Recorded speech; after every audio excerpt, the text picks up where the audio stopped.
أعوذ بالله من الشيطان الرجيم بسم الله الرحمن الرحيم ثم الصلاة والسلام على رسول الله ربي اشرح لي صدري ويسر لي أمري واحلل عقدة من لساني يفقهوا قولي الحمد لله رب العالمين. Le message de l'islam est venu à vous ce soir. Chers frères et sœurs habitants de Sokosé, le message universel de l'islam est venu à vous ce soir. Alors pour ceux qui sont déjà en direct, partagez massivement le direct, partagez, commentez, likez, parce qu'il s'agit de la parole d'Allah. Et ça va se savoir ce soir, Inch'Allah. Alhamdulillah, avant de commencer le sujet, il faut toujours qu'on fasse un rappel. Pour tous ceux qui ne savent pas, Adam, Non, mon frère. il était congolais. Et Pour ceux qui nous entendent et qui nous reçoivent, sachez que Adam, le premier être humain, il était congolais. ça, c'est une révélation. C'est une révélation. Et Abraham, le père des prophètes, le père du monothéisme pur, Écoutez fort. il a un terrain au Congo. Dieu. Donc ça, c'est les deux rappels qu'on voulait faire avant de rentrer dans le vif du sujet. Ceux qui n'ont pas encore eu les terrains là, contactez-nous. Il est encore temps où vous pouvez toujours avoir votre terrain. Donc ce soir, nous sommes venus pour vous parler de l'islam. Et en l'occurrence, vous parlez du prophète Mohammed sallam, le dernier prophète envoyé à toute l'humanité. Et après lui, il n'y a plus de prophète. Donc, Mohammed, est-ce qu'il était un faux prophète? Ça va se savoir. Mohammed, est-ce que tout ce qu'on dit sur lui c'est vrai? Ça va se savoir. À tel point qu'aujourd'hui, quand tu allumes ta télévision, tout ce qu'on dit sur l'islam, il n'y a rien de vrai dedans. Tout est mauvais. Comme si l'islam est une religion qui est mauvaise. Il n'y a rien de bon dedans quand tu allumes ta télévision. Alors nous, en tant que musulmans, c'est notre devoir. Nous avons le Coran avec nous. Nous avons la parole du prophète avec nous. Nous avons sa vie avec nous. Et nous parcourons les ruelles d'Abidjan pour parler du message de l'islam, parce qu'Allah il a dit dans le Coran. Dans Surat 3, verset 19,87, Allah il dit ceci: la seule religion que lui, Allah Azawajal, il a agréée, c'est bien celle de l'islam. Allons-y, frère. Et Allah il dit, encore toujours dans le Coran, Nam.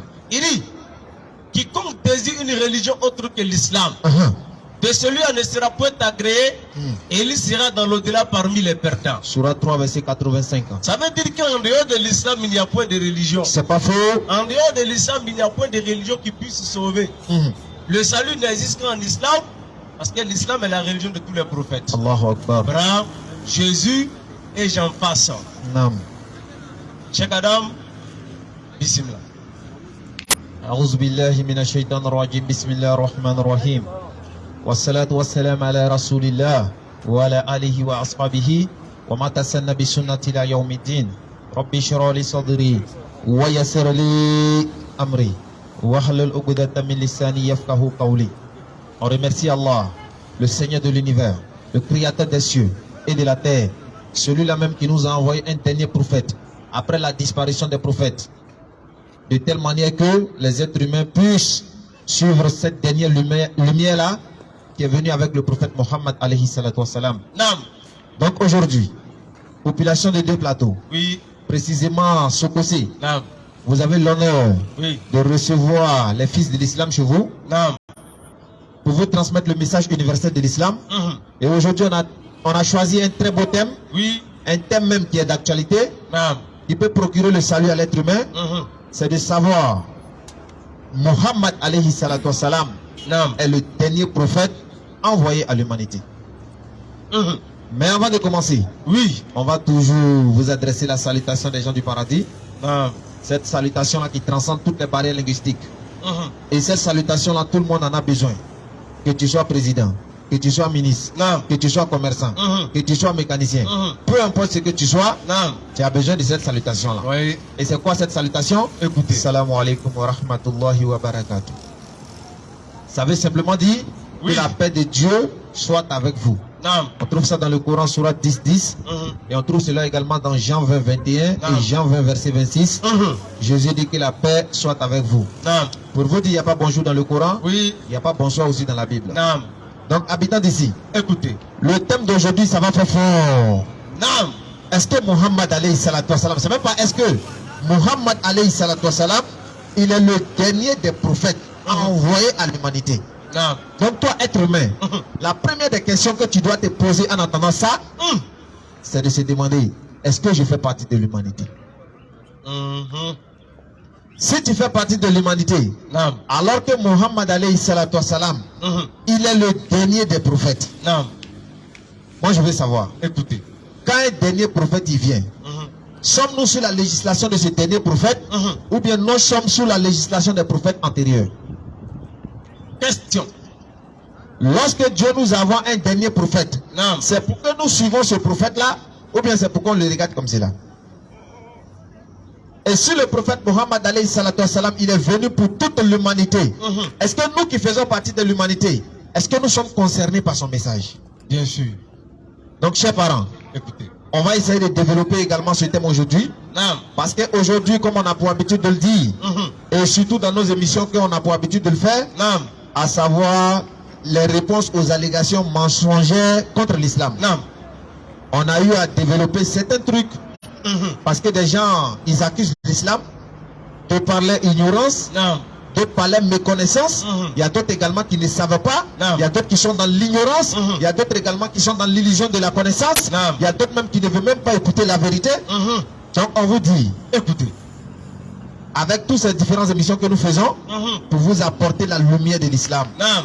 Parce qu'Allah il nous dit dans le Coran, Écoutez. Surat 17 verset 81, wa qul ja'al haqq wa zahaqa al-batil innal batila kana zahuqa. Et dit. Dis en vérité, l'islam est apparu Naam. et l'erreur a disparu, Car. l'erreur est destinée à disparaître. Naam. Et vous allez voir encore une fois de plus, Oui. les fils de l'islam sont sur terrain. Vous allez voir tout ce qui est mensonge va disparaître. Avant de commencer, Oui. on va vous dire, il n'y a personne qui pourra venir démontrer le contraire de ce que nous disons. Oui. Ça veut dire qu'on n'a pas encore commencé. Mais en même temps, on vous lance un défi. Il n'y a pas quelqu'un qui va venir prouver le contraire de ce que nous disons. Venez nous prouver que Muhammad alayhi salatu wassalam n'est pas un prophète de Dieu. Naam. C'est comme si tu veux cacher le soleil avec ta main. C'est pas facile, hein? Venez nous prouver que Muhammad alayhi salatu wassalam n'est pas un véritable prophète. Tu serais vraiment dans les difficultés. Venez nous montrer que le prophète alayhi salatu wassalam n'est pas le prophète envoyé à l'humanité. Tu serais vraiment dans les difficultés. Naam. Donc, chers parents, Écoutez.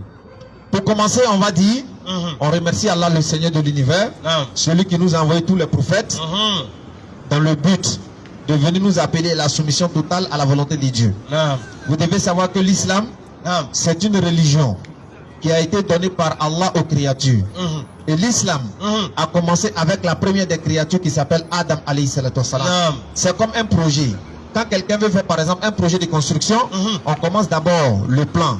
Après on fait la fondation. Après on commence à monter. On fait ainsi de suite pour aller jusqu'à on parachève la maison. Naam. Et Allah il a commencé l'islam comme ça avec Adam qui est le premier être humain. Et les prophètes sont venus dans le temps et puis dans l'espace. Et Allah il a parachevé cette religion là avec le prophète Mohammed alayhi salatu wassalam. Si vous qui êtes là, vous pensez déjà que c'est Mohammed alayhi salatu wassalam qui a envoyé l'islam, vous êtes déjà dans l'erreur. Naam. Donc je le dis.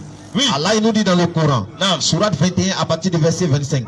Nous n'avons envoyé avant toi, Mohammed, Oui. aucun messager à qui nous n'ayons révélé point de divinité à part moi. Naam. Adorez-moi donc. Donc Allah il dit à travers ce verset là Naam. que tous les prophètes qui sont venus avant le prophète Mohammed alayhi salatu wassalam, ils sont venus dire qu'il y a un seul Dieu, Naam. il faut l'adorer sans rien lui associer. Donc il n'y a pas un prophète qui est venu dire qu'il est Dieu. Il n'y a pas un autre qui est venu dire qu'il y a autre divinité en dehors d'Allah. Maintenant, aujourd'hui, le dernier des prophètes que Allah il nous a donné, il s'appelle Muhammad alayhi salatu wassalam. Non. Il y a des personnes qui disent que Muhammad alayhi salatu wassalam ne serait pas un vrai prophète. Pourquoi? Parce qu'il parle en arabe. Parce que nous les musulmans, nous adorons Allah en arabe. Non. Ils disent donc votre Dieu il comprend arabe seulement. Mais c'est que vous oubliez. Allah, le prophète alayhi salatu wassalam, il a répondu à cette question-là. Non. Parce que Allah il a révélé tout au prophète alayhi salatu wassalam. Et cette réponse se trouve dans le Coran, sourate 14. Sourate Ibrahim, sourate 14 à partir du verset 4, Allah dit nous avons envoyé chaque messager avec la langue de son peuple. Non. Et si vous accusez le prophète Mohammed alayhi salatu wassalam d'être un prophète arabe, Allah il vous pose la question. Oui. Est-ce que vous réfléchissez? Comment un arabe, quand on doit envoyer un messager aux arabes, est-ce que ce messager là il peut être français? Vous voyez? Non. Donc Allah il nous dit à chaque prophète qu'il a envoyé avec son peuple, il les a donné une langue qui parlait avec leur peuple. Même quand Moïse est venu, il parlait pas français. Moïse également, la paix de Dieu soit sur lui, quand il est venu, il ne parlait pas français. Non. Jésus-Christ, la paix de Dieu soit sur lui, il ne parlait pas français. Donc les prophètes ne parlaient pas français. Non. Mais ils avaient les langues à eux. Et vous aujourd'hui qui avez traduit, qui vous a demandé de traduire, toute traduction est trahison de l'original. Parole de vérité. Donc chers parents, Écoutez. encore une fois de plus, on va essayer d'évoquer. Non. Si possible, on va prendre les sourates du Coran. On va lire quelques trucs, vous allez voir. Non. Excuse-moi.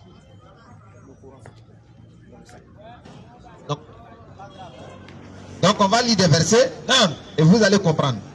Mais vous devez savoir que le premier, c'est-à-dire Ibrahim alayhi salatu wassalam, avec son fils Ismaël, c'est eux qui ont construit la Kaaba.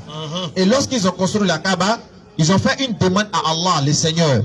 Ils ont demandé à Allah, fais venir d'entre eux un messager qui les purifie, leur enseigne tes livres. Et Allah, il a exaucé cette doigt-là dans le Coran également. Allah, il a envoyé un messager qui s'appelle Muhammad alayhi salatu wassalam, qui est venu pour les purifier, les réciter les livres, pendant qu'ils étaient dans un égarement évident. Vous comprenez? Parce qu'avant, les Arabes, ils adoraient 360 idoles. Et Allah, il a envoyé le prophète Muhammad alayhi salatu wassalam pour venir bannir toutes ces choses-là. Et comme Allah il le dit, il y a beaucoup de personnes ici qui savent que ce que nous disons est vrai, mais simplement qui refusent de par orgueil. Et c'est pourquoi Allah il va dire dans le Coran, sourate 6 à partir du verset 20. Ceux-là, ils connaissent le prophète Muhammad alayhi salatu wassalam comme ils connaissent leurs propres enfants. Mais simplement qu'ils refusent. Même les juifs, Allah ils disent qu'ils reconnaissent le prophète alayhi salatu wassalam comme leurs propres enfants. Les juifs, je vous dis, si vous ne savez pas, les juifs sont d'accord que Muhammad alayhi salatu wassalam est un vrai prophète. Mais ils disent que ce n'est pas leur prophète, il n'est pas venu pour eux. Ça veut dire que c'est un prophète pour les autres, mais ce n'est pas pour eux. Parce qu'eux, ils ont leur Torah avec eux. Donc eux, ils ne sont pas concernés par le message du prophète alayhi salatu wassalam. Est-ce que vous comprenez les frères? Donc il faut commencer à réfléchir. Il faut commencer à méditer. Et vous devez savoir aussi que le prophète Muhammad alayhi salatu wassalam, il a été annoncé dans plusieurs religions. Ce n'est pas uniquement qu'avec le Coran. J'ai un document ici. Oui. Ce document-là, Muhammad alayhi salatu wassalam, prophétisé dans les livres sacrés des différentes religions. Tu viens dans le bouddhisme, on va te prouver que Muhammad alayhi salatu wassalam est prophétisé. Dans l'hindouisme, on va te prouver cela. Dans le christianisme, dans le bouddhisme, c'est-à-dire dans toutes les religions que vous connaissez, on va vous prouver que Muhammad alayhi salatu wassalam est un véritable prophète. Maintenant, nous le disons. Écoute, si Muhammad est mentionné dans ces différents livres-là, pourquoi vous refusez de l'accepter? Muhammad alayhi salam. Et pour savoir, il y a certaines personnes qui disent que Muhammad alayhi salatu wassalam est venu pour la Mecque et puis ses alentours, parce que c'est le sujet. Muhammad alayhi salatu wassalam est venu pour la Mecque et ses alentours. Les frères, on va vous poser la question. Comme le frère a pour habitude de le dire. Est-ce que vous pouvez nous donner la position géographique de la Mecque et les limites des alentours de la Mecque? C'est la question. Si vous arrivez à répondre, c'est que le débat est fini. Mais vous ne pourrez pas jusqu'à la fin de vos vies. Ça fait déjà le premier. Et deux, Allah nous dit dans le Coran, Sourate 34, à partir du verset 28, parlant du prophète alayhi salatu wassalam, nous ne t'avons envoyé qu'en tant qu'annonciateur et avertisseur à toute l'humanité. Il y a d'autres qui disent, mais ils n'ont pas écrit sauveur. Moi je veux savoir, le rôle d'un sauveur là, il fait quoi? Un sauveur, lui, il fait quoi? Là, il vient te soulever pour te mettre au paradis, quoi? Non. Ah, si c'est ça, c'est qu'il y a problème. Parce qu'un sauveur, par définition, dans le langage spirituel, un sauveur, c'est quelqu'un qui va venir t'avertir des châtiments et qui va t'annoncer la bonne nouvelle en te disant, si tu fais le bien, tu vas hériter le paradis. Et si tu fais le mal, tu vas hériter l'enfer. Voici le sauveur. Et c'est pourquoi islamiquement tous les prophètes sont des sauveurs. Mais ce sont des sauveurs à leur peuple. Et c'est Mohammed alayhi salatu wasalam qui est le sauveur à toute l'humanité. Donc comme je l'ai dit, Surah 34 verset 28, Allah dit, nous ne t'avons envoyé qu'en tant qu'annonciateur et avertisseur pour toute l'humanité. Moi je veux savoir, est-ce que vous là, vous êtes dans l'humanité? Humanité dérive du mot humain. Bah, si vous n'êtes pas dans l'humanité, vous n'êtes pas concerné par le message de Mohammed. Mais si vous êtes dans l'humanité, les gars, vous êtes vraiment concernés. Ça fait premier. Maintenant, le verset continue en disant, mais la plupart des gens ne le savent pas. Ça veut dire qu'il y a des gens qui disent que non, moi je ne veux pas devenir musulman. Mohammed n'est pas mon prophète. Allah n'est pas un vrai Dieu. Allah dit, vous là, vous ne savez pas. Parce que si tu savais, tu n'allais pas raisonner de la sorte. Et c'est pourquoi Allah va nous dire dans le Coran, Surah 39, verset 9, celui qui sait avec celui qui ne sait pas, ils ne sont pas pareils. Vérité absolue. Celui qui sait que Mohammed est son prophète, avec celui qui ne sait pas, Allah il dit, ils ne sont pas pareils. Celui qui sait que Allah est son créateur, avec celui qui ne sait pas, Allah il dit, ils ne sont pas pareils. Celui qui sait que le Coran est un guide pour lui, avec celui qui ne le sait pas, ils ne sont pas pareils. Est-ce que l'aveugle et le voyant, ils sont pareils? Non. Donc ça fait déjà le premier. Et deuxièmement, on va vous montrer que la mission du prophète alayhi salatu wasalam dépasse, c'est-à-dire l'humanité, et ça va même dans l'univers. Surat 25, verset 1er. Verset 1. On exalte la bénédiction de celui qui a fait descendre le livre de discernement sur son serviteur, Mohammed, afin qu'il soit un avertisseur pour tout l'univers. Non, c'est pour les Arabes. L'univers. Non, c'est pour les musulmans. L'univers. On dit le prophète alayhi salatu wasalam est un avertisseur pour l'univers. Non, ne faites pas comme certains idiots qui disent que non, l'univers là, des gens qui ne sont pas allés à l'école, qui disent que l'univers, c'est-à-dire c'est les montagnes. Ils disent l'univers c'est les montagnes, il n'y a pas être humain dedans. Ouais, il y a des gens qui disent ça, que l'univers là c'est les montagnes, il n'y a pas être humain dedans. Oui. Toi tu es parti dans quelle école? C'est une première nouvelle, hein. Je t'assure. Donc ça fait déjà le premier. Vas-y frère. Mohammed alayhi salatu wasalam est venu pour l'univers. Ça fait 1. Surat 21. À partir du verset 107. Wama arsalnaka illa kafatan linnas. Et nous ne t'avons envoyé. Wama arsalnaka illa rahmatan lil alamin. Et nous ne t'avons envoyé en tant que miséricorde pour l'univers. Donc Mohammed alayhi salatu wasalam, en plus d'être le sauveur de l'humanité, le sauveur de l'univers, il est en même temps une miséricorde. Ça veut dire quand le prophète alayhi salatu wasalam te voit que tu ne crois pas en lui et qu'il sait que ton sort c'est l'enfer, ça le fait mal. Et c'est pourquoi Allah il pose la question au prophète alayhi salatu wasalam, pourquoi tu te chagrines pour eux? Pourquoi tu pleures? Pourquoi tu te lamentes? Parce que lorsque vous refusez, il sait déjà votre sort. Et il s'inquiète pour vous. C'est pourquoi il a dit, il dit son exemple, c'est comme quelqu'un qui a allumé le feu. Et puis les insectes viennent rentrer dedans. Et lui maintenant il est là en train de calmer les insectes en disant ne rentrez pas dedans, ne rentrez pas dedans. Il nous écarte. Mais malgré tout cela, il y a des gens qui font effort pour rentrer. Comme certaines personnes qui sont en train de philosopher avec la parole de Dieu. Eux ils trippent comme cela pour aller en enfer. Vous voyez les frères. Donc on vous invite à l'évidence. Et vous devez savoir que Mohammed alayhi salatu wasalam, c'est un véritable prophète envoyé de Dieu. Et il a même dit, il dit les prophètes là, ils ont un seul père. C'est les mères qui diffèrent. Et il dit lui et le prophète Jésus, il n'y a pas de prophète entre eux. Entre les deux. Mais il y a des gens ici qui disent qu'il y a eu d'autres prophètes avant Jésus, après Jésus qui n'est pas Mohammed. Donc tout ça pour réfuter vos allégations mensongères. Maintenant quand le frère, je vais passer la parole à mon frère Koul, quand il va prendre la parole, je vous attends, je vais vous donner un cadeau ici. Je vais vous prouver deux choses. Je vais vous prouver que Mohammed alayhi salatu wasalam c'est le petit frère de Jésus. Deuxièmement, je vais vous prouver que Jésus est Mohammed. C'est-à-dire vous tous qui êtes en train de dire non, Mohammed c'est un faux prophète, non, Mohammed c'est ceci, c'est cela. C'est Jésus qui va vous contredire aujourd'hui là. Jésus va vous prouver que lui il est Mohammed. Bien sûr. Je te parle. Ça c'est révélation même. D'accord. C'est-à-dire vous allez comprendre aujourd'hui va se savoir. Nous on dit, quand on est deux, on se place comme ça sur le terrain, ça fait boum. Préparez-vous, écoutez ce qui va sortir, suivez l'enseignement, partagez au maximum. Et je vais laisser la parole à mon frère. Il va essayer d'introduire. Et Inch'Allah, comme je l'ai dit, les deux cadeaux, on vous les réserve. Et s'il y a des personnes qui ont des questions également, vous pouvez vous préparer. Et voilà, on est là. Inch'Allah. Donc mon frère, bonne arrivée. Allons avec ça.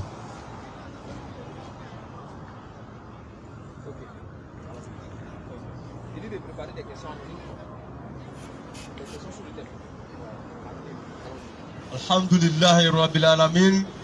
Toute la louange à Allah, le Seigneur de l'univers. Heureux d'être ici ce soir. Comme l'a dit un grand savant contemporain moderne, intellectuel français. Il disait ceci. Honoré de Balzac, pour ceux qui sont des lecteurs de la littérature. Il dit malheur à celui qui s'est tué parce qu'il croyait prêcher dans le désert. Et l'histoire de la prédication musulmane est comme celle de l'histoire du prophète Noé, qui a vu son peuple se refuser de l'écouter lorsqu'il venait transmettre le message divin. Écouter une chose et la mettre en pratique en sont deux faits différents. Dans un monde plongé dans la dépravation à tous les niveaux, la dépravation sexuelle, la dépravation morale, la dépravation vestimentaire, la dépravation telle qu'on n'en dit pas son nom. Et dans ce malheur de cette dépravation, l'homme noir a trouvé sa position pour accuser l'homme blanc de son retard. Dans cette dépravation sans limite, l'homme noir a trouvé son argument pour trouver son retard, ou du moins accuser les religions de son retard. Alhamdulillah, que nous sommes des musulmans et des musulmans panafricanistes, des musulmans qui savent là d'où ils viennent, des musulmans qui savent sur quoi ils tiennent, des musulmans à qui Mohammed a enseigné tout ce qui est vital pour la réussite ici-bas et dans l'au-delà. Et le thème de ce soir va le démontrer. Mohammed, le dernier prophète envoyé à toute l'humanité. Écoutez frère les gars. Mohammed, le dernier prophète de la miséricorde. Mohammed, le dernier prophète de la solution pour l'humanité. Mohammed, le dernier prophète qui puisse conduire l'humanité des ténèbres spirituelles vers la lumière parfaite. Mais laissez-moi vous choquer. Comment se fait-il qu'il y ait un homme qui s'appelle Mohammed, qui était plongé dans le désert de l'Arabie et qui était un illettré et qui ne savait pas lire, puisse donner des directives qui puissent guider l'humanité dans tous les choix de sa vie? Comme on entend les gens dire, comment un homme qui ne sait pas lire va nous guider? Écoutez. Comment un homme qui ne savait pas lire va nous offrir les solutions aux problèmes de l'humanité? Question, réflexion. Comment un homme qui ne savait pas lire puisse nous parler du développement technique, biologique, scientifique? Comment un homme linguistique, qui ne sait pas lire puisse nous proposer des solutions aux problèmes de l'humanité? Allahu Akbar. Mais en même temps, je réponds par une autre question. Comment se fait-il que dans un monde civilisé, à une évolution scientifique, à une évolution technologique, le monde n'arrive pas à trouver encore de solution à la prostitution? Dans un monde dit évolué, dans un monde dit de droit, dans un monde dit de loi, où on a des jurisconsultes, on a des hommes de géographie, des hommes qui étudient la biologie, on a encore l'avancée du désert, la montée des eaux, on a encore le problème de chômage. Dans un monde dit d'évoluer, où on a tout, mais les problèmes continuent de miner l'humanité malgré notre connaissance à tous les niveaux. Pourquoi? Malgré toute la connaissance des hommes qui vont à l'école, des hommes qui fréquentent les universités, des hommes qui fréquentent les grandes écoles, allons-y frère, qui fréquentent les lycées, des professeurs, des enseignants, en toutes sortes de matières, des connaisseurs, mais le monde continue de plonger encore dans des problèmes sans solution, alors que nous avons des docteurs et des professeurs, des spécialistes. Mais il y a toujours la crise économique. Il y a toujours la crise alimentaire. Il y a toujours des pays sous-développés. Il y a toujours des personnes qui meurent de santé. Et il y toujours la mort qui mine notre société. Il y a toujours la dépravation qui va en l'âge. Il y a toujours des jeunesses en retard. Il y a toujours les grossesses en milieu scolaire. Malgré toutes les stratégies qui sont mises en place pour lutter contre tout ce qui va nuire à l'homme. Allahu Akbar. Alors que nous avons des intellectuels à pointe armée. Hey. Muhammad. Alayhi salam. Muhammad. Alayhi salatu wassalam. Muhammad l'illettré. Nam. Dans le projet du désert, il nous dit que là où un homme est assis avec une femme qui n'est pas sa femme, le troisième c'est le diable. C'est Shaitan direct. Et Même. ils finiront par faire la fornication et elle finira par tomber enceinte et elle va soit avorter ou elle va soit mettre au monde un enfant illégitime. Il a déjà donné la solution, les frères. Mohamed l'illettré, Allah. il donne la solution. Que quelqu'un vient prendre le micro ici et qu'il me dise que tu mens. Quand un homme est dans un couloir avec une femme qui n'a pas marié, qu'il vienne me dire que tu mens, il ne peut tenter de faire la fornication avec cette dernière. On vous attend. Tu es un homme ici capable de le faire. Mohamed dit Nam. qu'un homme qui s'isole avec une femme qui n'a pas marié, le troisième c'est le diable. Et c'est une parole de vérité. Personne ne peut contester ça. Même si tu es le plus grand savant de la terre, tu ne peux pas contester ça. Même si tu as mémorisé tous les articles de loi d'un pays, tu ne peux pas contester ça. Même si tu es l'homme le plus intellectuel de la terre, tu ne peux pas contester ça. Même si tu es le plus grand scientifique au monde, tu ne peux pas contester ça. Muhammad, un illettré. Allahu Akbar. Un illettré qui met au défi la science et l'intellectualisme humain. Il dit, là où un homme est assis avec une femme qui n'a pas épousé, le troisième c'est le diable. Allahu Akbar. C'est pourquoi aujourd'hui on a beaucoup de grossesses. Non désiré. En mariage. C'est comme ça on appelle.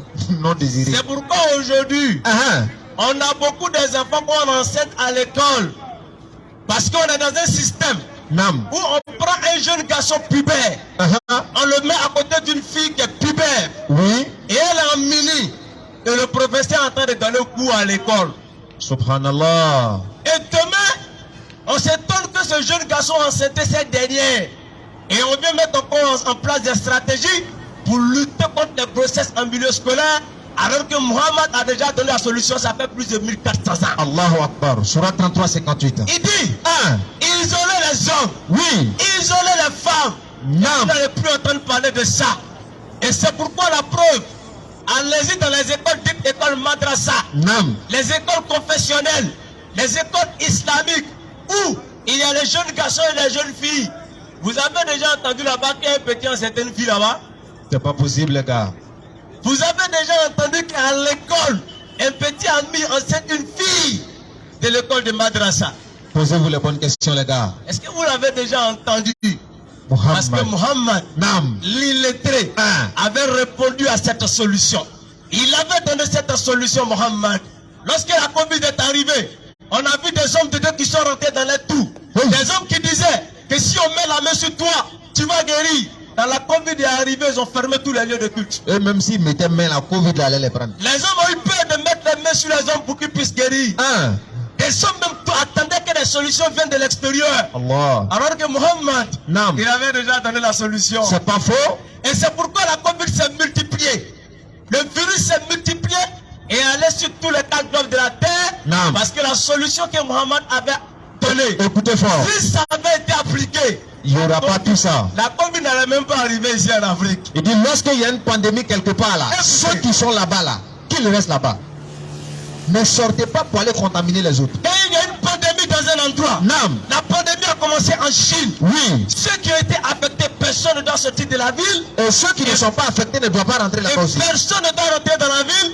On met la ville en quarantaine et on fait partie des médecins spécialistes aguerris, bien protégés, pour aller les traiter pour trouver la solution. Écoutez ça les frères.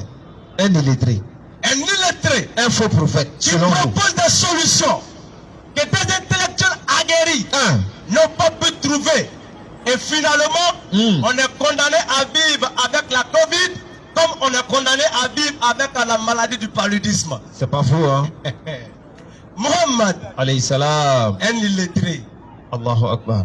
Écoutez fort et écoutez bien. Un illettré dans le désert, un illettré qui a reçu une révélation, qui a quitté un peuple qui était battu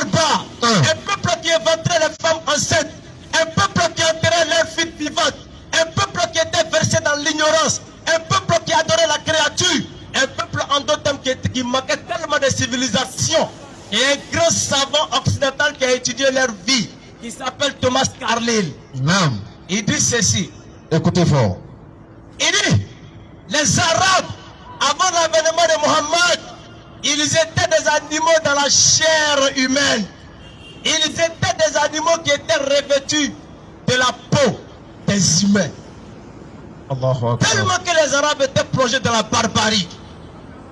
Mais il continue en disant que lorsque Mohammed est arrivé parmi les Arabes et qu'il a jeté le dé de la prophétie, et qu'il a jeté le sceau de la prophétie, et qu'il a reçu la révélation divine, il dit, Ya Mohammed, les Arabes sont sortis des ténèbres spirituelles vers la lumière parfaite. Jusqu'à ce qu'aujourd'hui, le nom des Arabes est resté dans les annales de l'histoire de l'humanité. C'est pas faux, hein? Muhammad, alayhi salam, un illettré. Allahu Akbar. Muhammad, il est le dernier des messagers. Nam. Muhammad, il est le dernier des prophètes.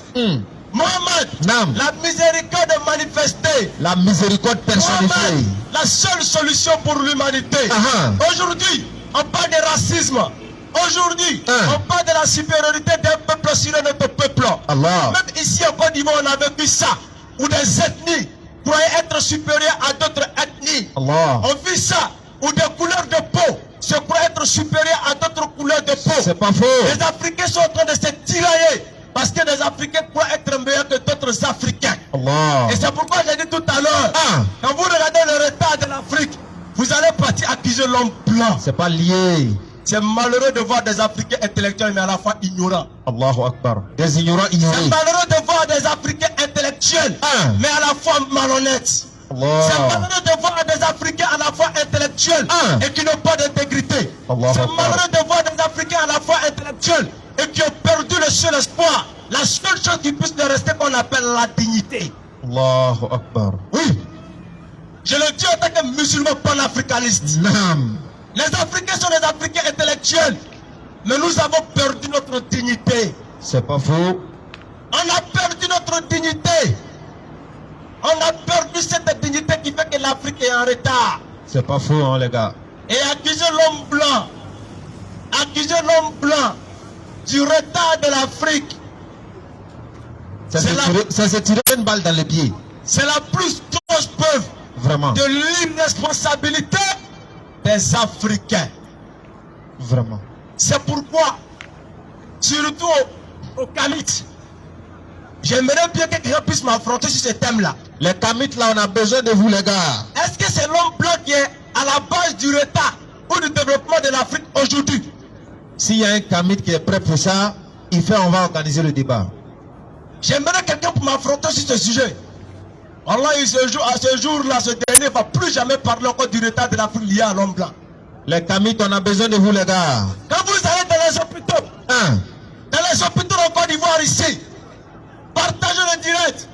Quand vous allez dans les hôpitaux, même ici à Cocody, que ce soit au plateau dans tous les hôpitaux de l'Afrique, quand tu arrives, quand tu n'as pas d'argent, tu vas mourir là. On ne te soigne pas, gars. Ça encore, on va dire que c'est l'homme blanc. Alors que les blancs, même quand tu n'as pas les moyens, là-bas, on te soigne. On te soigne. Vous allez dire c'est les blancs qui nous mettent ça en encore, état. c'est l'homme blanc. Quand des gens qui ont fait une formation, qui se disent des médecins, on doit payer à des prix vraiment colossaux pour qu'ils puissent soigner des gens qui sont des Africains comme eux-mêmes. On ne les paye pas. Quand un Africain laisse son frère africain, la peau noire comme lui-même, mourir parce qu'il n'a pas d'argent, dites-moi, où est l'intégrité, la dignité ici? Ça, c'est le blanc qui a fait quoi dedans, frère? Où est ton intégrité et ta dignité ici? Un Africain qui reçoit un bon de 10 millions, de 20 millions pour développer le goudron dans son pays, il détruit cet argent. Il disparaît à ça. Il va acheter des maisons et des voitures à Bassam pour donner à ses copines. Dites-moi, ce retard provoqué par l'Afrique, ce retard provoqué par ce dernier, est-ce que c'est l'homme blanc? Question, réflexion. Quand des gens ont lutté parce qu'ils veulent travailler, ils prennent un poste pour venir au travail à 7h30 du matin, il arrive à 10h et il ferme son bureau à 11h et le pays reste en retard. Dites-moi, est-ce que c'est l'homme blanc? Ça, c'est pas vérité, les gars. Quand un noir accepte d'aller acheter des armes et tuer son propre frère noir qui a la peau noire comme lui-même, est-ce que ça, c'est le blanc, les gars? C'est pas possible. On dit oui que c'est l'homme blanc qui divise les Africains.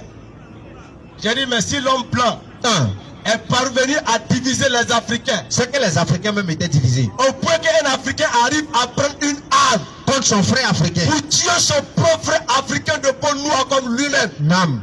C'est que ça montre à tel point même les saints sont plus intelligents que l'homme noir. C'est pas faux, hein. Même les animaux sont solidaires. Ça montre à quel point que même l'animal, il est mieux que l'homme dans ce sens.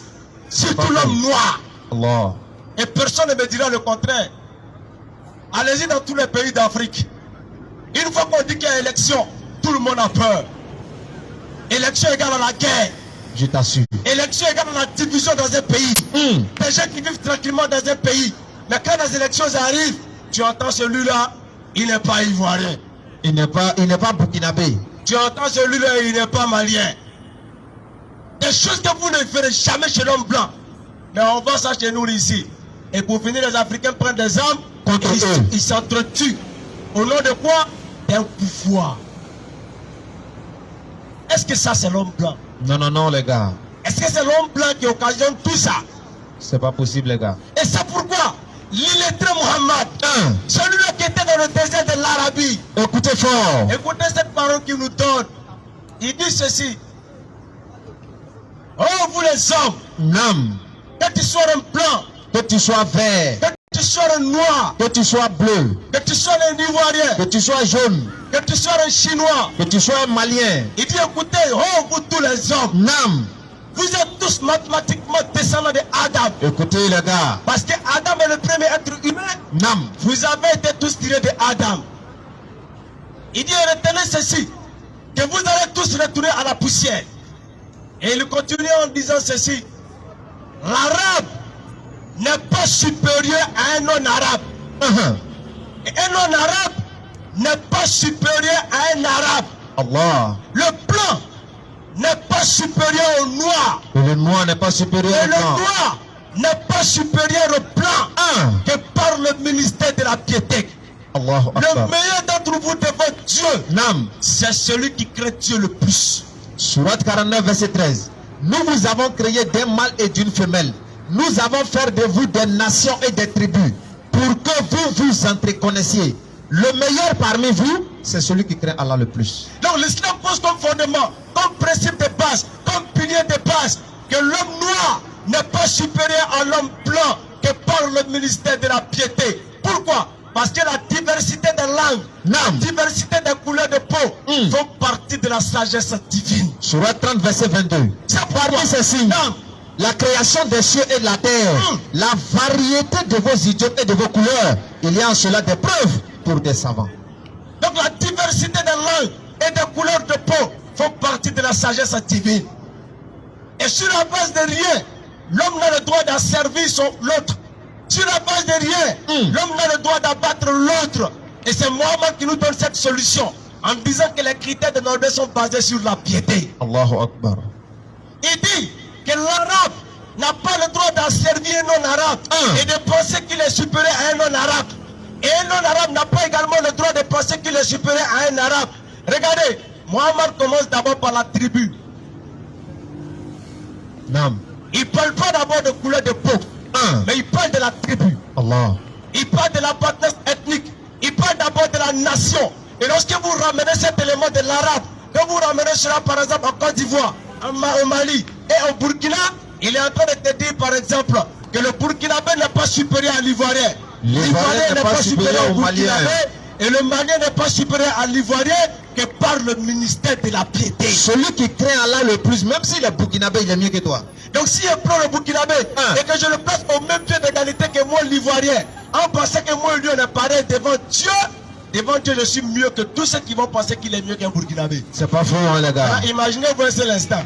Si on appliquait seulement cette loi de Mohammed en Afrique, appliquons seulement cette loi de Mohammed en Afrique, qu'on place tous les peuples au même pied d'égalité et qu'on base les critères de noblesse sur la piété, en s'imaginant seulement que si moi je tue un Burkinabé, c'est comme si je me suis tué moi-même. Effectivement. Ou si un Burkinabé s'attaque à un Ivoirien, c'est comme s'il s'est tué lui-même.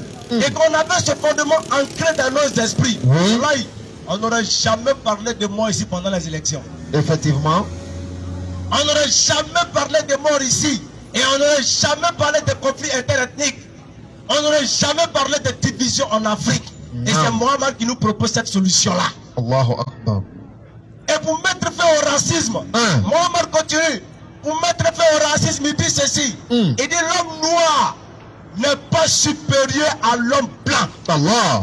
Et l'homme blanc n'est pas supérieur à l'homme noir. Quand on parle de l'homme blanc, c'est tout ce qui a rapport avec la peau blanche.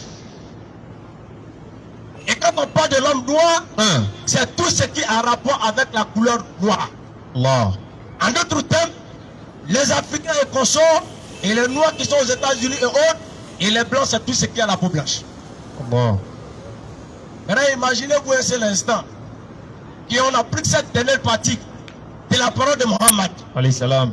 Que tous les êtres humains, qu'ils soient blancs, qu'ils soient noirs, nous appliquons seulement ces principes-là. Nam. Vous êtes sûr que les gens vont aller jouer ballon en Europe et puis on va prendre un banane pour lancer sur lui parce qu'il est noir? Ça serait pas possible, les gars. En symbolisant que c'est un singe. Ça serait pas possible. Ça, c'est pas possible. Vous êtes sûr qu'on va refuser à un noir de monter dans un bus parce que c'est un noir? Parce qu'il est noir. Si on mettait ce principe-là en marche, jamais. Bon. C'est Mohammed qui nous donne cette solution-là. C'est pourquoi. C'est pourquoi. Écoutez. Nous vous lançons ce message. Un message plus que vital. Un message plus que capital. Surtout pour ceux qui ne sont pas des musulmans. Allez-y. On vend le Coran un peu partout ici à Abidjan. Achetez-vous un Coran. Achetez-vous même un livre de hadith.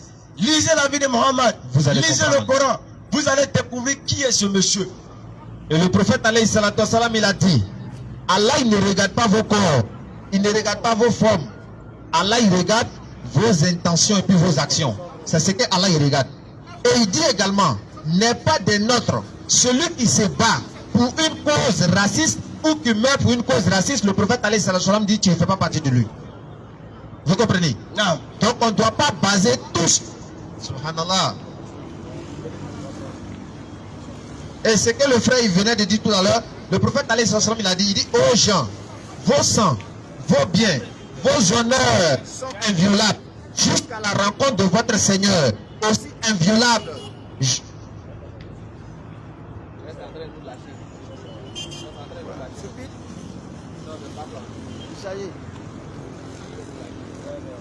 Ok. Il dit, ô gens, vos sangs, vos biens, vos honneurs sont inviolables jusqu'à la rencontre de votre Seigneur, aussi inviolables que ce jour, en ce mois-ci, et dans l'au-delà, et dans ce lieu. Vous voyez.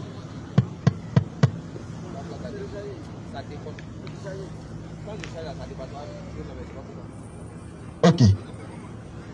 Donc vous voyez, en islam, on ne base pas la supériorité sur les couleurs, sur la race, sur l'origine, sur le rang social et sur la nationalité. Ça parle pas. Ok. Oh, les gars, vraiment, on a un souci de micro ici là. Ah, la baffe là, vraiment. Si ça va pas, la baffe là est déchargée. Je sais pas pourquoi ça fait ça. Si ça va pas, soit on va faire à gauche déployer. Bon, je sais qu'on va crier comme ça peut-être, je pense. Ou bien on va se donner rendez-vous prochainement. Inch'Allah. On va essayer, Bissim là. Ok. Donc comme je le disais, il apparaît qu'en islam,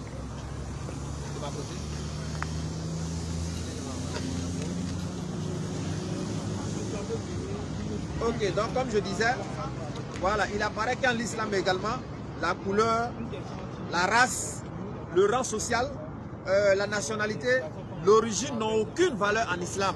Ce qui a de valeur en islam, c'est quoi? C'est plutôt la piété, la crainte d'Allah. Et c'est pourquoi, ce que le prophète il a dit, si nous tous, on plaçait ces barrières-là, c'est-à-dire en disant, le meilleur parmi nous, c'est celui qui craint Allah le plus, si on mettait ça en évidence, vous allez voir qu'on allait se concurrencer dans les bonnes actions, dans la crainte de Dieu, plutôt que de rester dans des détails, des futilités. Je suis meilleur que lui, parce que je suis blanc, parce qu'il est noir, parce que je suis riche, donc je suis mieux que le pauvre.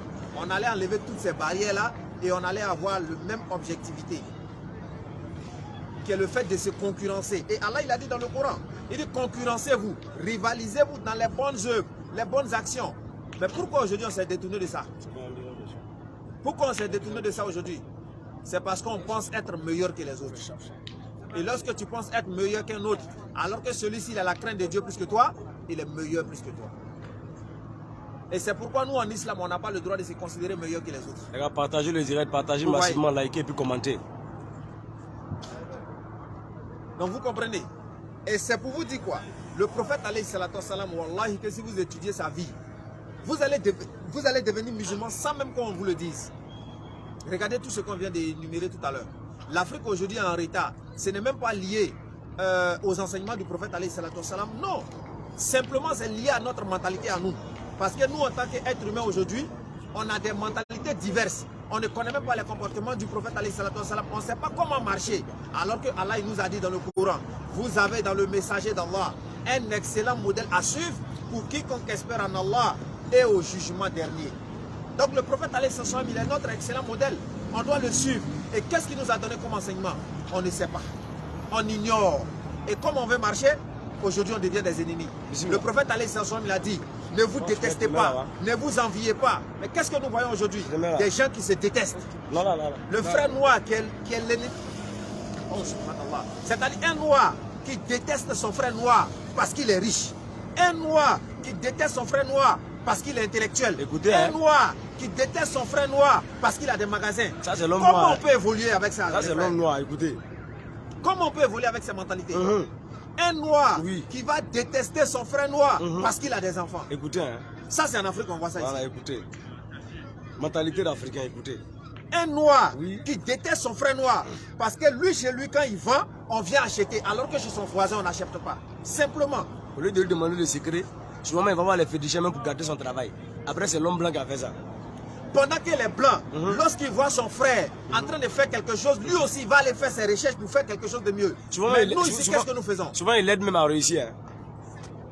Le blanc est capable d'aller apprendre avec son frère blanc pour savoir comment il a fait pour s'en sortir. Mais nous aujourd'hui, qu'est-ce qu'on va faire? On va aller tourner chez les féticheurs d'abord pour voir comment se fait-il que c'est pour lui qui marche. Et puis le gars, il est directeur de société.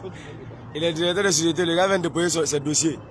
Il dépose le dossier, il regarde, il dit moi ici, directeur et master. Il a la doctorat, ici, il prend, il va me faire quitter il va ici. faire tomber ma société. Il prend son dossier, il met en bas du tiroir. Même si le gars a de bonnes compétences, il ne le prend pas. Imaginez réellement si nous on appliquait ça, si on savait que nous tous on était pareils, sur la même base.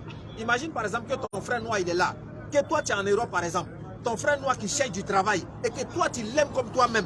Frère, dis-moi, est-ce que tu ne vas pas aller chercher ce dernier là pour venir faire le travail? Ou bien c'est faux. Imagine par exemple ton voisin qui est un menuisier chez toi et qu'ils ont besoin d'un menuisier dans ton bureau. Frère, si réellement tu aimais ton voisin, comme le prophète alayhi sallam l'a ordonné, est-ce que tu n'allais pas venir prendre ton frère? Il n'y a pas de solidarité chez nous. Donc Bissim il va poser une question. Ok, donc comme il a une question, voilà, comme il on est va là prendre presque sa 18 question. ans ici. Voilà. Salam alaikum wa rahmatullahi ta'ala wa barakatuh. Wa alaikum salam wa rahmatullahi wa barakatuh. Alhamdulillah, moi c'est le frère Oro Karim. Karim, Et enchanté. Merci beaucoup. La question dont j'ai à poser ce soir Partager le direct. sont, bon, je dirais, quels sont les exemples ou enseignements qu'on peut tirer du prophète Mohammed sallallahu alayhi wa sallam pour sauver l'humanité de l'égarement? Le frère il pose une très belle question. Sa question c'est quels sont les exemples ou les enseignements qu'on peut tirer c'est-à-dire des enseignements du prophète alayhi salatu wassalam pour enlever l'humanité de l'égarement aujourd'hui ou bien de l'ignorance, de la perdition. Alhamdulillah, mon frère va commencer et puis moi je vais compléter, Inch'Allah. Alhamdulillah, vraiment tous ceux qui nous suivent en direct, voilà, s'il y a des problèmes de son en route, excusez-nous parce qu'il y a la baffe qui est déchargée. Baffe là même, depuis on a acheté, c'est même pas. Ils ont mis 4 lumières là-bas, depuis là, lui il s'arrête à 2. Moi je sais pas pourquoi. Allons-y. La voie ne peut plus porter. Il s'arrête à 2. Je sais pas si c'est votre Saint-Esprit là qui bloque ça. Donc,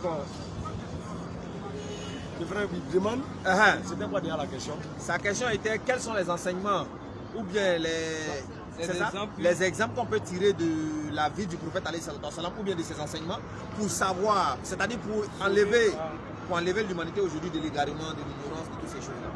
Donc, alhamdulillah, le frère demande comment est-ce que de la vie, comment nous pouvons nous inspirer de la vie de Mohammed, n'est-ce pas, pour pouvoir sortir les humains des ténèbres spirituelles vers la lumière parfaite. Voilà, moi je vais pas rester la question, moi je vais l'élargir. Je vais l'élargir parce qu'aujourd'hui, les plans de l'humanité, c'est sur deux plans. Voilà, c'est le plan matériel et également le plan spirituel. Comme les avertis ou bien les observateurs même du monde moderne le disent eux-mêmes, ils disent que le plan du monde actuel, c'est un plan d'ordre spirituel et également d'ordre moral. Et la preuve, sur le terrain, on le voit aujourd'hui. Aujourd'hui, à cause de la dépravation, les gens sont prêts à aller se dépraver pour avoir tout ce qu'ils veulent sur la terre, effectivement. Alors, comment nous pouvons ramener cette humanité-là de l'égarement maintenant vers la lumière parfaite? Allah a déjà dit dans le Coran, Allah même a répondu à cette question. Dans la Sourate 33, verset 21, Allah a dit que Muhammad il est notre modèle parfait. Vous avez dans le messager d'Allah un excellent modèle à suivre. N'est-ce pas? Quiconque espère en Allah aujourd'hui. Allah nous donne déjà ce premier exemple pour dire que Muhammad est notre modèle et qu'en suivant les pas de Muhammad, nous allons non seulement hériter le paradis, mais également nous allons mener une belle vie vertueuse fondée sur la volonté de Dieu en nous basant sur Muhammad comme étant le modèle parfait. Et plus tard, quelque part encore dans le Coran, Allah dit encore, cette fois-ci, dans la Sourate 68 au verset 8, Allah il dit ceci. Allah il dit ceci, il dit, oh Muhammad, tu es certes d'une moralité éminente. Donc Muhammad, étant doté de cette moralité éminente là, si nous arrivons à mettre en marche la moralité de Muhammad, vous allez voir que nous allons pouvoir tirer, n'est-ce pas, les humains de cette dépravation morale là, les tirer de ça. Aujourd'hui par exemple, regardez sur la terre, comme je l'ai dit tout à l'heure, trop de grossesses, des jeunes filles de 12 ans, 15 ans en grossesse, parfois des grossesses indésirées, et parfois même sont obligés de se cacher pour aller faire des avortements, ça leur coûte même parfois la vie. Mais Mohamed par exemple nous dit pour qu'il y ait une grossesse ou pour qu'il y ait une relation charnelle entre l'homme et une femme, il faut qu'il soit par exemple marié. Si à mariage on ne parlera pas par exemple d'avortement. Et si aujourd'hui par exemple on avait accepté le principe de la polygamie, qui n'a pas été institué par Mohamed, qui était déjà une loi naturelle que nos parents même en Afrique ici avec ça, et partout même dans le monde les gens connaissaient déjà la polygamie, mais plus tard lorsque la démocratie est arrivée, on a voulu faire éteindre ça pour que l'homme puisse marier une seule femme. Et aujourd'hui il y a le surplus de femmes que les hommes, il y a plus de femmes que d'hommes. Mais imaginez-vous si on avait accepté le principe de la polygamie, qui n'est pas une obligation, mais qui est un recours comme une solution, pour ne pas que nous puissions tomber dans la fornication et l'adultère, on l'avait accepté. Et qu'il y a un homme par exemple qui est déjà marié, il voyait au dehors une femme qui veut épouser, une femme qu'il veut, qui lui plaît. Cet homme ne serait pas obligé d'aller faire la fornication ou l'adultère avec cette dernière-là, il suffit seulement qu'il la marie, en acceptant seulement le principe de la polygamie, on aurait pallié, n'est-ce pas, au superflu des femmes qui sont sur la terre, et on aurait également pallié à la prostitution qui est sur la terre aujourd'hui. Je continue toujours, comme le frère a posé la question. Aujourd'hui, lorsque vous ouvrez le Coran, vous allez voir toutes sortes de découvertes scientifiques qui sont dans le Coran. Mais il aurait seulement suffi que nous ramenons l'humanité à ces principes de base. Parce que lorsqu'on parle par exemple de charia en islam, la charia c'est pas seulement le côté punitif, c'est comme dans la loi des hommes que nous avons aujourd'hui. Si tu voles, on va te mettre en prison, n'est-ce pas? Donc, les crimes que tu fais contre l'humanité, tu iras soit en prison, en tout cas tu vas subir une peine pour ta faute. Et l'islam est également comme ça. Lorsque tu fais ce qui est mauvais, il y a une conséquence qui est là pour toi, il y a une peine que tu vas subir.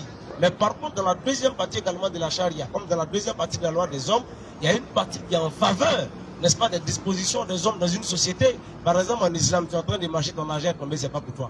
Alors, normalement, en islam, cet argent, tu ne le prends pas. Normalement. Et même si tu prends cet argent-là, tu dois maintenant te rendre auprès, par exemple, si on est dans un village, auprès du chef du village. Si on est dans un quartier, le président du quartier, si on est dans une commune auprès du maire, moi, même si c'est 5 francs, j'ai ramassé 5 francs, je ne sais pas c'est qui, je vais te déposer. Si quelqu'un vient pour dire qu'il a perdu son argent, voici son argent par exemple. Ça c'est un côté qui est en islam, mais qu'on ne dit jamais aux gens. Mais imaginez-vous qu'on avait seulement appliqué ça. Aujourd'hui, on a des détournements des fonds dans les entreprises par des hommes qui sont malhonnêtes, qui ne sont pas de bonne probité morale. Mais si on avait appliqué seulement des principes que Mohammed nous avait apportés, avec la crainte divine, on aurait eu que des hommes de bonne probité morale dans nos entreprises, on n'aurait même pas parlé de ça. Et vraiment, on allait trouver des solutions à tout, n'est-ce pas, les maux de la société. C'est pourquoi un grand savant occidental que j'ai l'habitude de citer, qui s'appelle Georges Benachou, il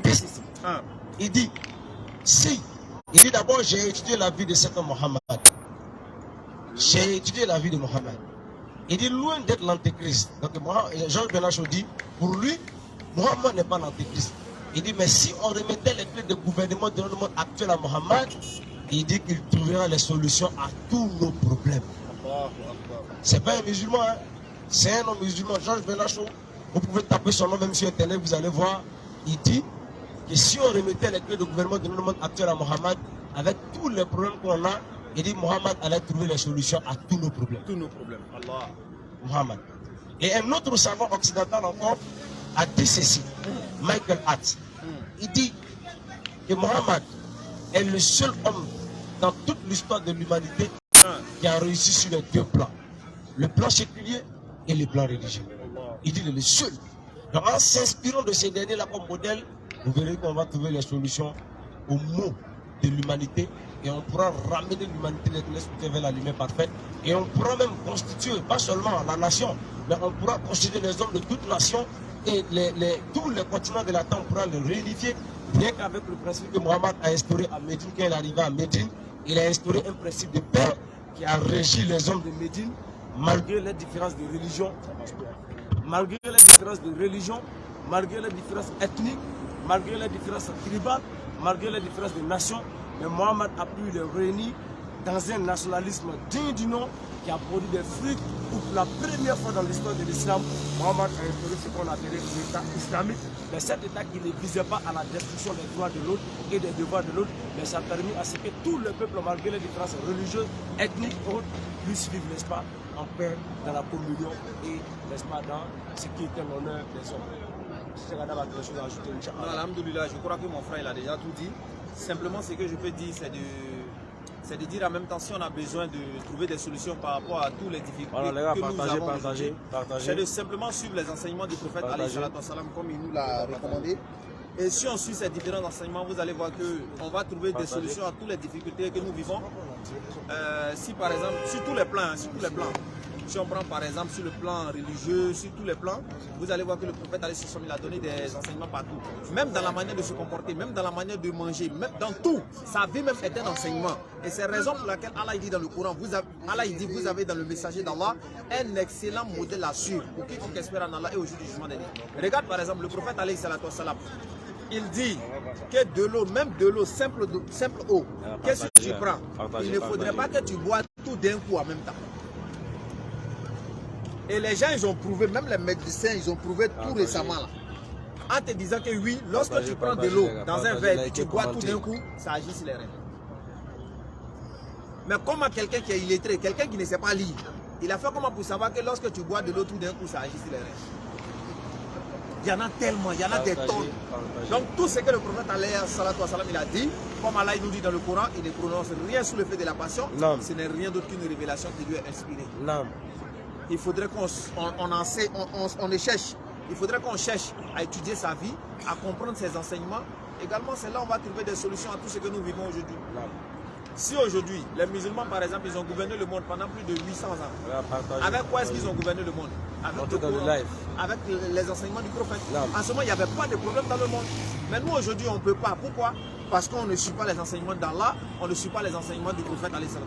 Imagine si une personne, par exemple, qui vient pour diriger le monde, issue les enseignements du prophète, il dit, ok, vous les êtres humains, vous tous là, vous êtes au même pied d'égalité. Il n'y a pas quelqu'un qui est mieux que son ami ici.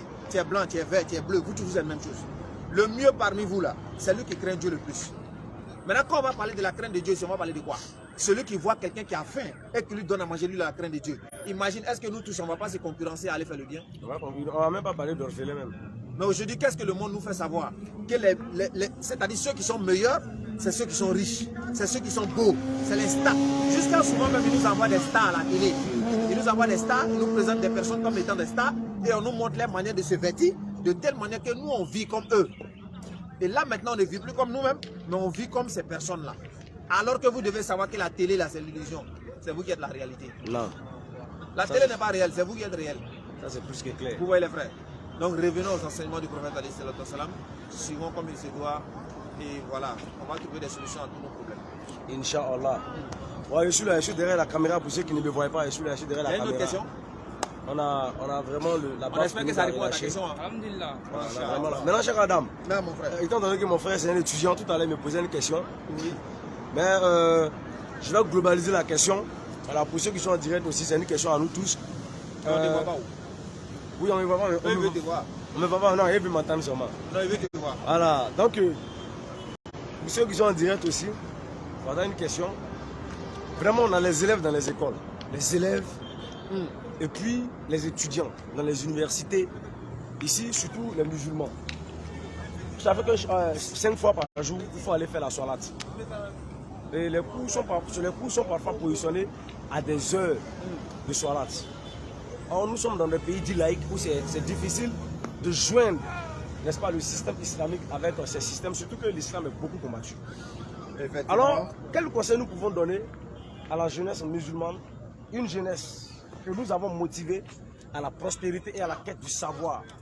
Parce que nous voulons que les musulmans puissent sortir de l'ignorance. Et pour le faire, on ne veut pas se limiter seulement au savoir du Coran et au savoir islamique. Il faut aller au-delà, il faut avoir aussi la connaissance intellectuelle. Parce que nous voulons faire sortir la dawa des rues, vers les radios, vers les télévisions, vers les chaînes qui sont suivies, vers les médias, pour que aussi nous puissions parler et exposer la véritable face de l'islam, le terrorisme et tout ça. Et pour le faire, nous avons besoin d'une jeunesse musulmane intellectuelle qui va aussi à l'école pour aller étudier non seulement la science islamique, mais également la science moderne. Quel conseil nous pouvons donner à ces jeunes-là pour tenir dur dans ce système-là?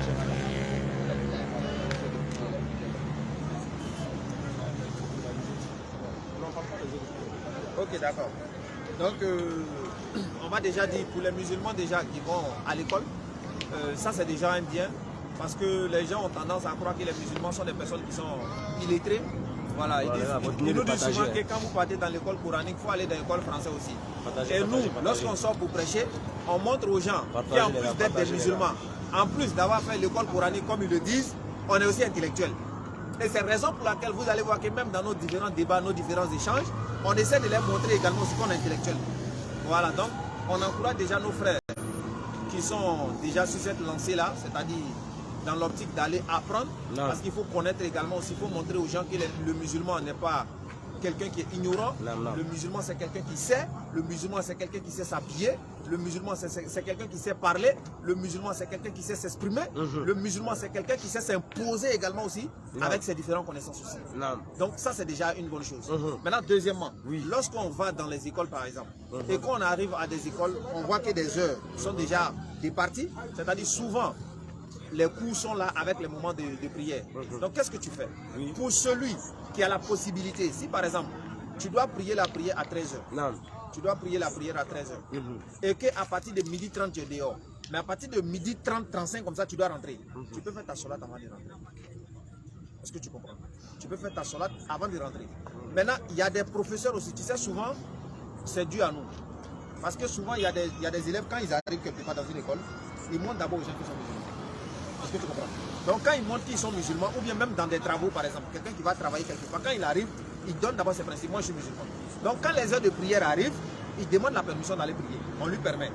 Mais si tu viens d'abord que tu ne donnes pas ces bases-là, bon si on t'a appris comme les autres là, après il n'y a plus de solution. Quand tu vas voir un autre qui vient après, lui il donne ses principes, on l'accepte. Toi tu ne comprends pas pourquoi toi tu ne pries pas, mais lui il prie. Tu vois non? Donc il y a déjà ces bases-là qui sont là. Donc si tu vois que tu es contraire, tu fais la solat avant comme je l'ai dit, et puis tu rentres en classe. Maintenant, si tu es en classe, maintenant que tu n'as plus la possibilité de sortir, si tu sors après, tu rentres la prière. Là, tu es contraint. On va dire que c'est un cas de daroura. Voilà, qu'Allah donne la bonne compréhension. Amen. Donc vraiment, voilà les quelques mots qu'on pouvait donner pour la motivation de la jeunesse musulmane. Voilà, comme je l'ai dit tantôt, parce que on a besoin d'une jeunesse à l'échelon. Voilà, et moi, c'est mon nouveau combat qui est là. Sensibiliser la jeunesse, surtout la jeunesse musulmane. On n'est pas resté seulement dans l'élite islamique.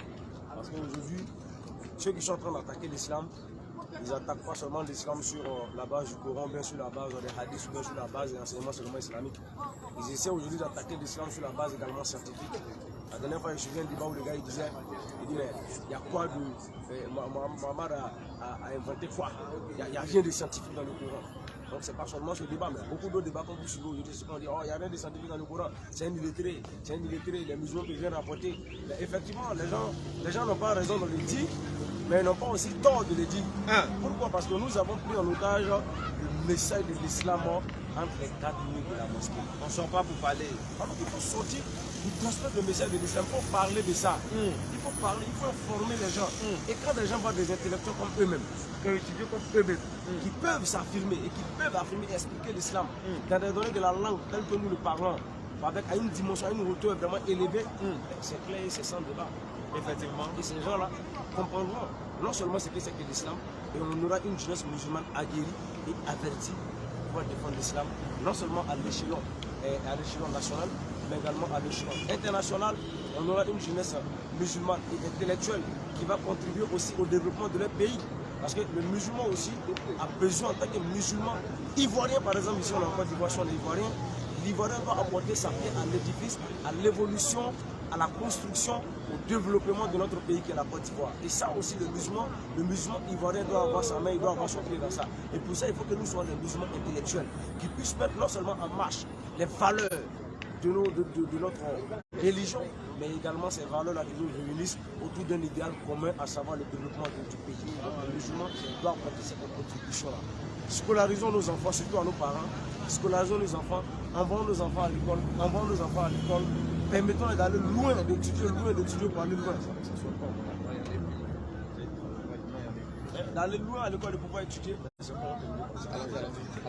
d'aller loin à l'école de pouvoir étudier et vraiment apporter plus que quelque chose qui est grand, n'est-ce pas, à la civilisation musulmane et également à la civilisation de son pays et également de l'humanité. Donc vraiment, voici ce qu'on peut dire à cette question-là, on peut partager, ça ne passe pas le micro français.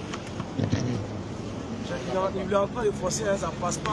Il est forcé même. Il force le micro pour que vous puissiez entendre le son comme vraiment une boule, quoi. Mais ça ne passe pas, mais c'est les aléas. Ça arrive. C'est les aléas du rappel, comme je l'ai dit tout à l'heure. Noé a plus que se faire de l'attention du message divin. Non, au moins, il y a des gens qui nous écoutent. Vous êtes en train de nous écouter, il y a des gens qui sont en train de nous écouter. Mais nous, on bouchait les yeux, on fermait pour ne même pas l'écouter. Donc, c'est les aléas de la dawa. Quand tu vas sur le terrain de la dawa, ça peut arriver. Mais on tient bon, on tient face parce qu'aujourd'hui, la communauté musulmane est devenue tellement paresseuse. Paresseuse. Et on ne veut rien faire pour l'islam.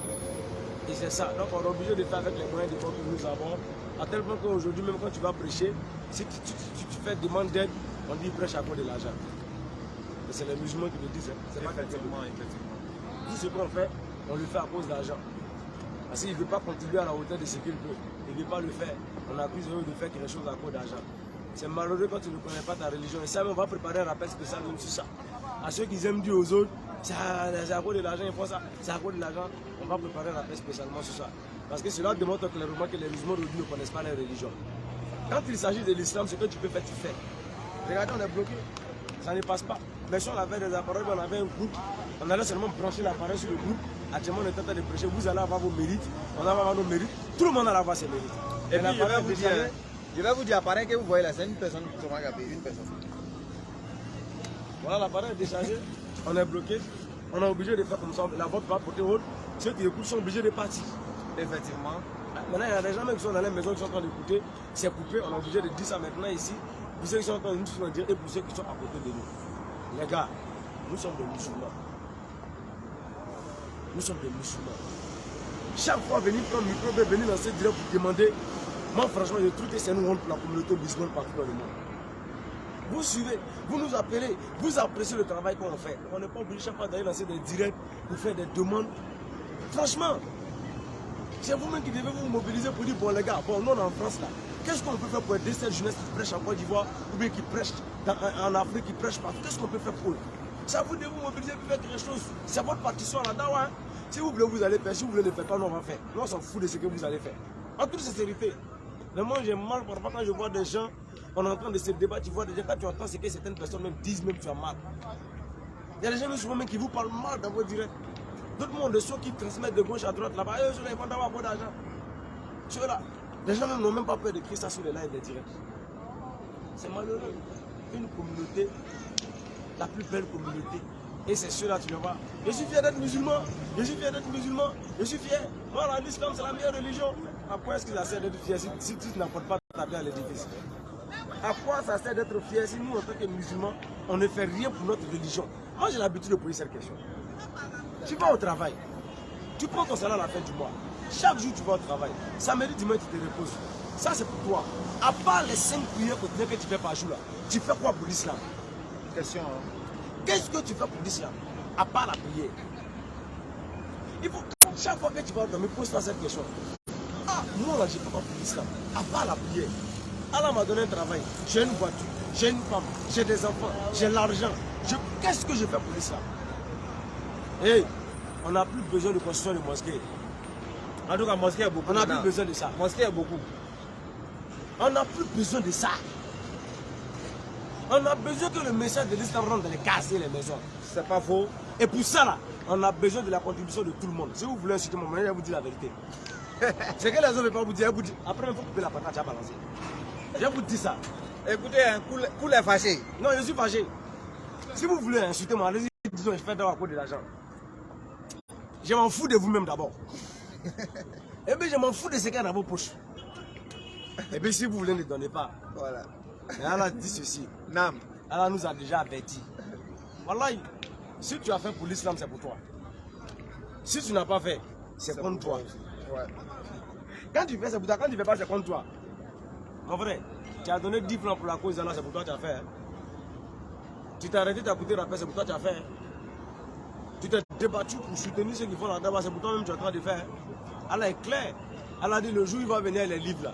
Chacun va prendre son livre et il va lire ce qu'il a fait. C'est clair. Tu vas lire toi-même le contrat avec. Maintenant, si tu n'as pas fait, ça sera contre qui? Ça ne sera pas contre Allah. Et Allah nous a déjà montré qu'avec les musulmans ou sans les musulmans, lui, sa religion va partir. Effectivement. Dans 2 versets, il nous a déjà montré ça. Dans le premier verset, il nous a montré que tous ceux qui sont en train d'attaquer l'islam, qui attaquent l'islam, ils mangent sur les musulmans, ils mangent sur le Coran, ils mangent, ils rencontrent tous les bobards qui sont en train de tout faire pour freiner l'islam. Allah répond dans la sourate 9, à partir du verset 31-32. Oui. Et également dans la sourate 61, à partir du verset 8 et 9. Allah a répondu. Ils veulent éteindre la lumière d'Allah. Par les moyens, les souffles de bouche. Mais Allah, il va parachever sa lumière en dépit de la version des associateurs et des mécréants. Donc cette réponse n'est pas seulement pour les non-musulmans, cette réponse est également pour les musulmans. Parce que les musulmans qui seront paresseux, qui vont refuser de lutter dans le sentier d'Allah, Allah est en train de les dire que même si vous ne faites pas et que les gens veulent éteindre la lumière d'Allah, Allah va parachever sa lumière. Donc Allah est en train de nous montrer par ce verset que lui n'a pas besoin de nous. Non. Allahus Samad. C'est nous qui avons besoin de lui, mais lui n'a besoin de personne. Mais il est en train de nous montrer que si nous on le fait, c'est à notre propre avantage. Il dit parce que sa lumière va se parachever, même si les mécréants ne veulent pas. C'est pourquoi le verset ici, qu'est-ce qu'Allah dit? Il dit c'est lui qui a envoyé son messager Mohammed avec la lumière et la religion de vérité pour la placer au-dessus de toute autre religion, même si les mécréants ne veulent pas. Allahu Akbar. Non, Allah a pris son engagement. Et il nous montre clairement que quelles que soient les attaques qui seront dirigées contre l'islam, lui, Allah, sa religion, que l'islam va avancer. C'est pourquoi aujourd'hui l'islam est la religion qui connaît le plus de convertis dans le monde. Et ça, ce n'est pas le fruit d'un hasard. Je vous ai cité Georges Benachot tout à l'heure. Dans un autre de ses livres, Georges Benachot dit ceci. Il dit, écoutez, il dit, j'ai écrit beaucoup de livres sur l'histoire, sur l'islam, pardon. Il dit, mais beaucoup de parties de mon livre ont été censurées parce que le livre sort de la traduction des Anglais. Et il y a des choses qu'ils n'ont pas acceptées. Il dit, mais je prédis, de même que l'islam commence à être accepté par l'Europe d'aujourd'hui, elle sera acceptée par l'Europe de demain. Allah. Et lorsque Georges Benachot le disait, on était en 1900. On n'était pas en 2000. Parce qu'il a été pris Nobel de littérature en 1925. Aujourd'hui, on est en 2023. Et l'islam est la religion qui connaît le plus de convertis dans le monde. Voici la parole d'Allah. Et Allah nous montre encore dans une histoire de la sourate 110. Allah il dit, et lorsque le secours d'Allah arrive, et que tu vois les gens entrer en foule dans la religion, il dit alors face à louange de sa grâce célèbre, il faut le célébrer. Donc par ce dernier verset, Allah, non seulement le verset, lorsque vous le prenez, quand ce verset est descendu, ça a montré à Mohammed ainsi qu'aux compagnons que le message était terminé. Mais parce que dans l'interprétation de ce verset, si on le ramène à notre époque d'aujourd'hui, Allah est en train de nous dire que vous allez voir les gens qui vont embrasser la religion d'Allah en foule et en masse. C'est pourquoi même si nous, on ne fait pas la dawa, Allah lui-même va faire. Il y a des gens, ils dorment et puis lui-même il se convertit du chef. Est-ce qu'il n'y a pas de gens qui sont à la mosquée pour aller se convertir lui-même? Lui-même. Ça veut dire nous, on ne fait même pas dawa même. Il y a des gens qui m'ont appelé, mon frère, moi, il veut me convertir. Pour rien, tu dis à même pas dawa. Je me rappelle pas, moi, dans la phobie, on était très prêché. Chez nous, on n'a même pas fait l'inter-religion, on a parlé seulement musulman. Et puis, dès qu'on a vu, il y a qui est venu se convertir. Vous voyez. Tu fais dawa où? Ils vont se convertir. Tu fais pas où? Tu fais pas où? Ils vont se convertir. Quand nous, on va mourir, là, les gens vont continuer de se convertir. Tu dépenses pour la cause en là où? Ils vont se convertir. Tu dépenses pas où? Ils vont se convertir, mon frère. Mais nous, ce qu'on peut vous dire, ce qu'on peut vous dire en toute sincérité, apportez vos contributions à la dawa. C'est ce que moi je peux vous dire.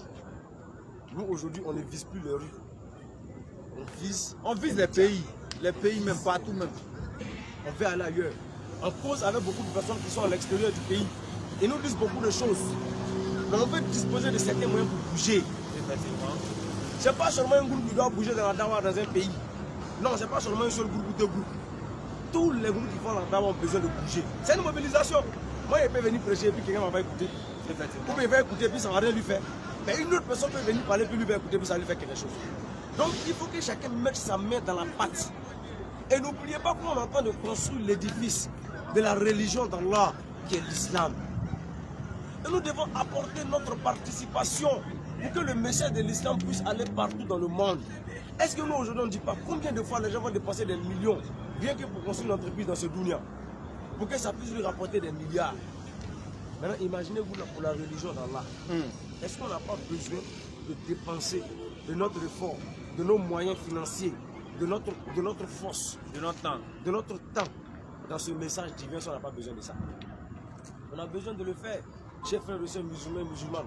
Franchement, sortons de cet esprit. Aujourd'hui, regardez comment la religion est en retard. Regardez comment les musulmans sont en retard. Tu allumes ta télévision, tu mets sur une chaîne, une radio, ou bien si tu vas sur Facebook, tu vois des imams qui sont en train de se clasher, tu vois des musulmans qui sont divisés, tu vois. Mais alors qu'il y a des musulmans, quand tu lui demandes les 5 clés de l'islam, il ne connaît pas. Il ne connaît pas, mais les musulmans aussi. Regardez. Surtout ici c'est mieux. Nous on est parti à Boisseau. Là-bas, eux ils nous ont dit, mais nous même pas quelqu'un pour les prêcher. Même dans mosquée on ne prêche pas. Ça veut dire on fait salat et puis paf, chacun se cherche.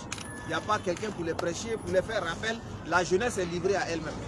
Donc vraiment, moi, je ne suis pas en train de parler pour que vous le faites forcément. Si vous le faites, si vous ne le faites pas, voilà, nous faisons notre part. En tout cas, cette vidéo c'est un témoignage pour nous ou contre nous demain.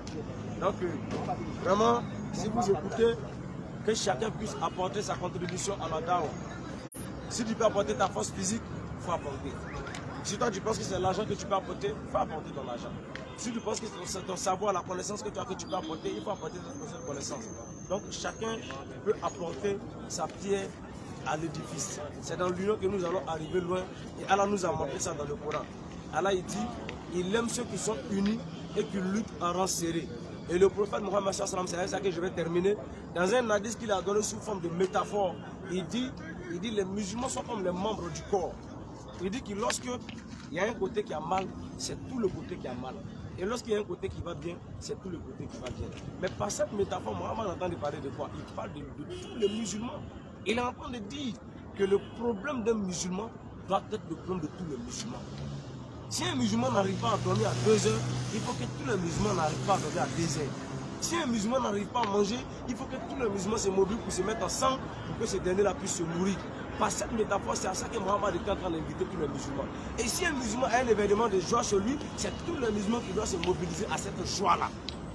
Et chacun doit apporter son soutien à ce musulman. Aujourd'hui, c'est le contraire. Aujourd'hui, nous avons décidé de nous jeter dans la dawa. Nous osons espérer qu'il y a des musulmans qui disposent de leurs oreilles pour entendre et pour mettre en pratique. Comme Allah le dit dans le Coran, les compagnons ont témoigné. Ils ont témoigné de leur foi.